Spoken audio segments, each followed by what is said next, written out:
Muy buena gente, bienvenidos al canal. Hoy estamos en un vídeo nuevo. Ya sabéis que estamos haciendo una serie de vídeos hablando de acuariofilia básica.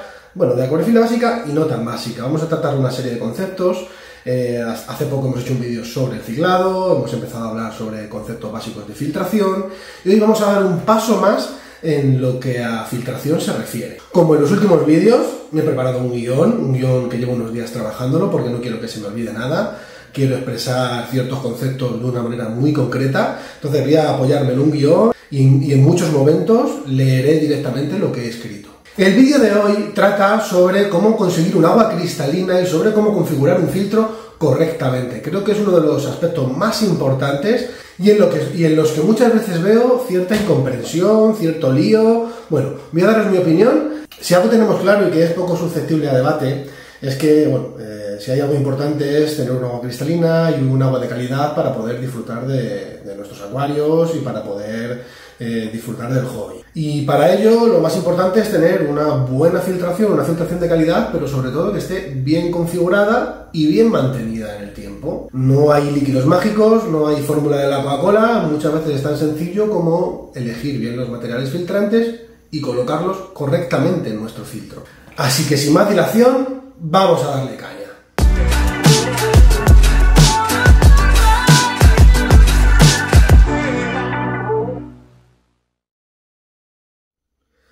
Lo primero que quiero deciros es que ya tengo un vídeo hablando sobre los medios filtrantes, explicando cada etapa, qué función cumple, y os recomiendo que antes de ver este vídeo echéis un vistazo a ese porque digamos que sienta las bases para poder seguir hablando del tema. Y por otro lado deciros que os quedéis hasta el final porque va a haber un bonus track. Lo primero que quiero comentaros es la importancia de que el agua fluya correctamente a través de los medios filtrantes, ¿vale? Para eso es importante, por ejemplo, en el apartado mecánico, que las esponjas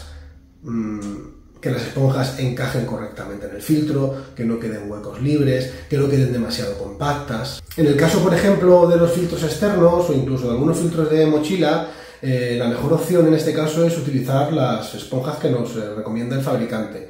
Y si no, hacernos un molde para que al recortar las esponjas que vamos a utilizar encajen a la perfección, porque el agua es un elemento que siempre va a buscar la zona que menos esfuerzo le cueste para pasar, ¿no? Quiero decir, si queda un espacio libre, el agua siempre va a intentar y va a tender a fluir por ese espacio libre. Entonces, que los medios filtrantes encajen a la perfección, que no queden demasiado aplastados, que queden como tienen que quedar, es súper importante. Vamos a la primera etapa. La primera etapa es la etapa de filtración mecánica. Lo ideal es que empecemos colocando al menos 2 granulometrías de esponja de menos PPI a más PPI. ¿Qué quiere decir esto? PPI significa poros por pulgada. Es en inglés, pores per inch. Y lo ideal es que empecemos de menos cantidad de poros por pulgada, lo que quiere decir que el poro es más grande y retenderá los elementos insolubles más grandes y vayamos haciendo un degradado de al menos 2 esponjas con un poro cada vez más fino, o sea que tenga cada vez más poros por pulgada, lo que evitará que se nos sature rápido la primera etapa. Si pusiéramos una granulometría muy fina desde el comienzo, como por ejemplo un perlón, el perlón al cabo de 2, 3, 4 días o incluso en un día, si el agua está muy sucia, se nos puede empezar a saturar y ¿qué es lo que vamos a encontrarnos? Que el filtro pierde flujo. Sin embargo, si trabajamos con un zoom, por ejemplo, el perlón puede ser un material muy interesante porque en un zoom el material filtrante está mucho más accesible. Abres la puerta, coges el perlón, lo tiras, sacas un perlón y lo pones nuevo. Sin embargo, en un filtro de botella tienes que coger el filtro, abrirlo, sacar el perlón, volverlo a meter. Hay gente que no tiene ningún problema, que le va perfectamente.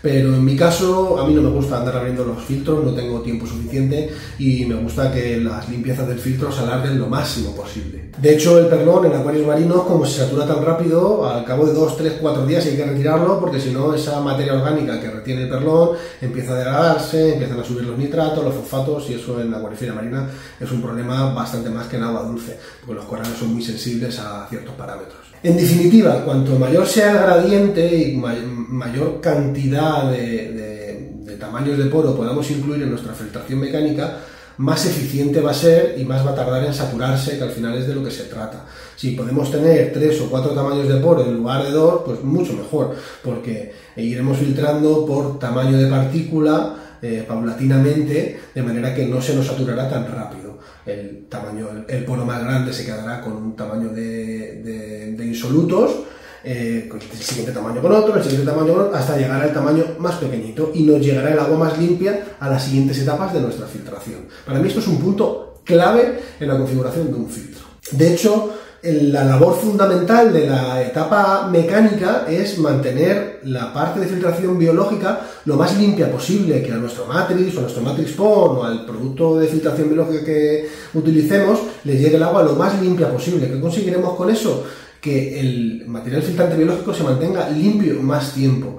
Al final, la función principal del material filtrante biológico, principalmente en agua dulce, es la nitrificación, el procesar todo ese amoníaco y ese nitrito que producen nuestros animales. Si nosotros no mantenemos limpia esa filtración biológica, se va a llenar de lodo, se va a llenar de residuos que harán que otras bacterias, principalmente heterótrofas, proliferen y compitan con las bacterias nitrificantes, y eso no lo queremos bajo ningún concepto.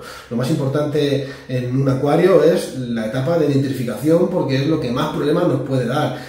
Cuanto más potenciemos esas bacterias nitrificantes y le demos prioridad frente a las heterótrofas, pues mucho mejor. Tendremos una filtración, específicamente una nitrificación mucho más eficiente, y estaremos cuidando esa parte de nitrificación mucho más. Es algo de lo que se habla muy poquito, el mantener el material filtrante limpio y en las mejores condiciones posibles. Podemos elegir el mejor material del mercado y meter muchísima cantidad, pero si no lo mantenemos correctamente, no va a ser eficiente. En definitiva, la filtración biológica hay que mantenerla limpia de lodos, limpia de residuos orgánicos, y que se centre principalmente en la nitrificación, sobre todo en las capas superficiales, hablando de Matrix y de Matrix PON, porque luego en las capas internas del Matrix ya encontraremos otro tipo de bacterias que sí nos ayudarán a clarificar el agua, a procesar otros residuos orgánicos, en definitiva, bacterias principalmente heterótrofas que cumplen otra función, y normalmente esa función la cumplen por capilaridad, porque el agua no llega a fluir dentro de los materiales filtrantes. En el caso de Matrix fluye algo más porque los poros tienen principio y tienen final, dada su estructura, pero en otros materiales filtrantes no es así. Entonces, cuanto mejor cuidemos en cuanto a mantenimiento, mucho mejor. Otro tema importante es no saturar las cestas de nuestro filtro. Volvemos a lo mismo.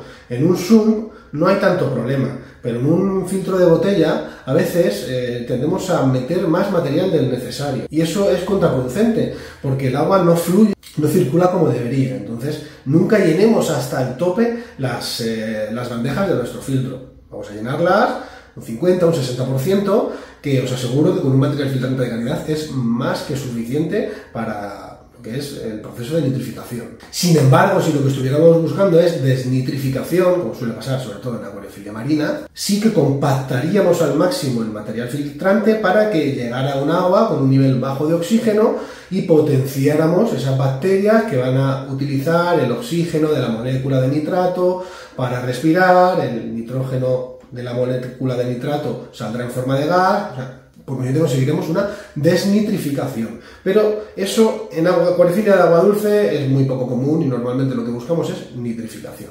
Con lo cual necesitamos que el agua circule bien para que llegue un agua con un buen nivel de oxigenación.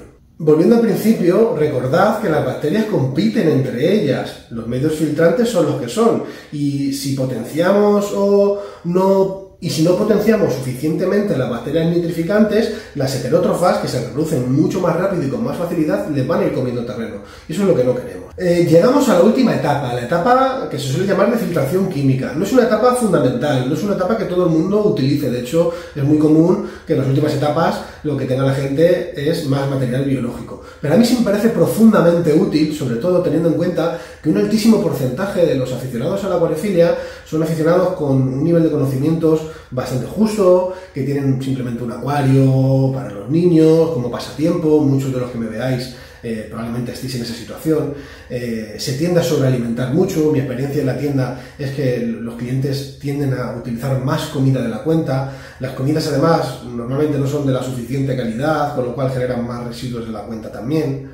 Entonces, el uso de esta etapa final, esta etapa química, es un seguro de vida. A mí me parece un seguro de vida, porque el usar un carbón de manera continua o una resina del tipo Purigen de manera continua nos ayuda a prevenir problemas retirando esos excesos de materia orgánica, de aldehídos, de ciertas proteínas que el resto de etapas no pueden sacarlo. Solamente lo podemos sacar a través de un carbón, de una resina o de un cambio de agua. Es más, incluso aficionados avanzados, muchos de los que me veis, ya lo hemos hablado por privado, notáis una diferencia al usar ciertas resinas o incluso carbón activo de manera continua. Sobre el carbón activo hay mucho que hablar. Ya sé que muchos me diréis que el carbón activo puede retirar ciertos elementos traza. De eso voy a hablar en el próximo vídeo, que de hecho lo voy a grabar a continuación de este. Pero volvemos a lo mismo que en la etapa de filtración biológica. Necesitamos que el agua llegue lo más limpia posible para que las resinas y el carbón activo se centren únicamente en retirar materia orgánica, residuos orgánicos, en el caso del carbón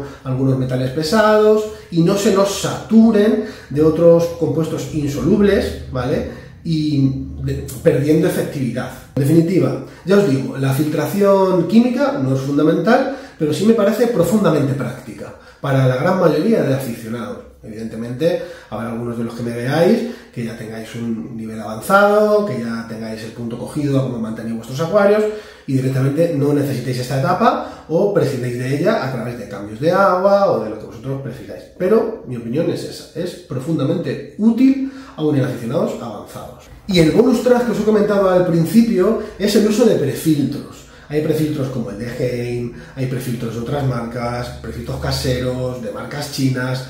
Normalmente son prefiltros de esponja que se colocan a la entrada del filtro, o hay algunos filtros que ya lo traen incluido en su cuerpo. Son muy accesibles y de una manera muy sencilla, y en 30-40 segundos podemos sacarlo, darle un aclarado bajo el grifo y volverlo a meter. Eso nos va a permitir que no se nos sature la filtración mecánica, que no se sature la filtración biológica y, por supuesto, la filtración química. Son muy prácticos y, sobre todo, a mí lo que más me gusta es que son muy accesibles, que no tienes que abrir el filtro, simplemente coges el prefiltro, lo metes bajo el grifo, lo vuelves a colocar, o incluso hay gente como yo que tenemos varias esponjas, puedes sacar esa esponja, meter una que ya tengas limpia, la otra dejarla ahí, cuando tengas un ratito la pegas un aclarado y la tienes para el próximo mantenimiento. Bueno, espero que os haya gustado este vídeo, que os haya sido útil. Yo considero que son aspectos básicos pero que son fundamentales, que viene bien de vez en cuando repasarlos, porque muchas veces, incluso los aficionados que más tiempo llevamos en esto, damos por sentadas algunas cosas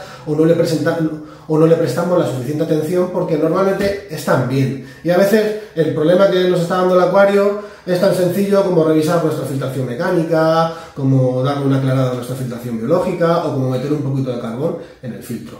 Así que gente, espero que os haya gustado y nos vemos en el próximo vídeo. No olvidéis compartir el vídeo en los grupos de colegas, dejad un pedazo de like y suscribiros, que la mayoría de los que veis los vídeos no estáis suscritos. No me da dinero, pero me hace mucha ilusión.